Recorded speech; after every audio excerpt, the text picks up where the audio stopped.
देख रहे हैं हिमाचल न्यूज 24/7। स्वास्थ्य विभाग एक बहुत महत्वपूर्ण विभाग है प्रदेश का और हम सब जानते हैं कि इससे एक महत्वपूर्ण विभाग कोई दूसरा हो नहीं सकता कि सीधे सीधे व्यक्ति के जीवन से संबंधित ये विभाग है।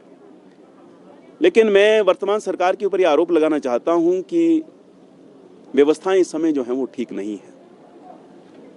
इस सरकार ने ये बात की थी कि इमरजेंसी विभाग को, अगर हम आईजीएमसी की बात करें, जो प्रमुख मेडिकल कॉलेजेस हैं हमारे प्रदेश के, वहाँ की अगर हम बात करें तो कहा था कि इमरजेंसी को हम चुस्त दुरुस्त करेंगे, एक बेड के ऊपर एक डॉक्टर, 4 नर्सिंग स्टाफ की व्यवस्था जो है वो हमारी ओर से होगी।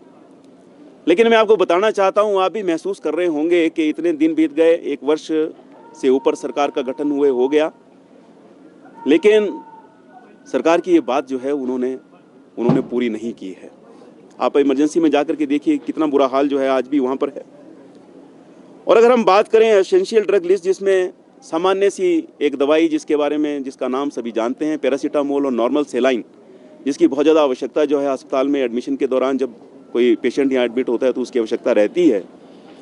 तो ये सामान्य सी 2 दवाइयाँ भी जो हैं वो लोगों को नहीं मिल रही हैं, बाहर से खरीदनी पड़ रही है।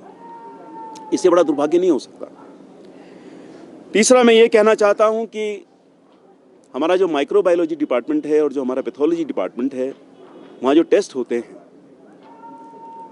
और छोटे मोटे जो रिएजेंट्स वहाँ पर टेस्ट के लिए जो होने चाहिए, जिसके माध्यम से टेस्ट संपन्न होते हैं, और जो सामान्य से इक्विपमेंट जो उस डिपार्टमेंट में उन टेस्ट को करने के लिए हमको चाहिए होते हैं, तो ये रिएजेंट्स और ये इक्विपमेंट्स जो हैं वो उपलब्ध नहीं करवाए जा रहे हैं।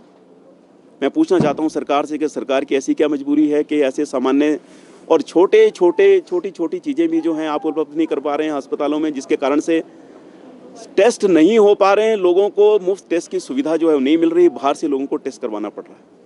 करसना लेबोरेटरीज, जिसको एक काम दिया गया था हमारी सरकार के समय में, 2022 में फरवरी में एक करार हुआ था टेंडर के माध्यम से, और मार्केट रेट से तकरीबन 30 से 35% कम रेट के ऊपर इन्वेस्टिगेशंस जो हैं इस लैब के माध्यम से करवाने की व्यवस्था हमारी पूर्व सरकार ने की थी। और 54 करोड़ रुपया जो है उस संस्थान का जो है वो सरकार ने देना है।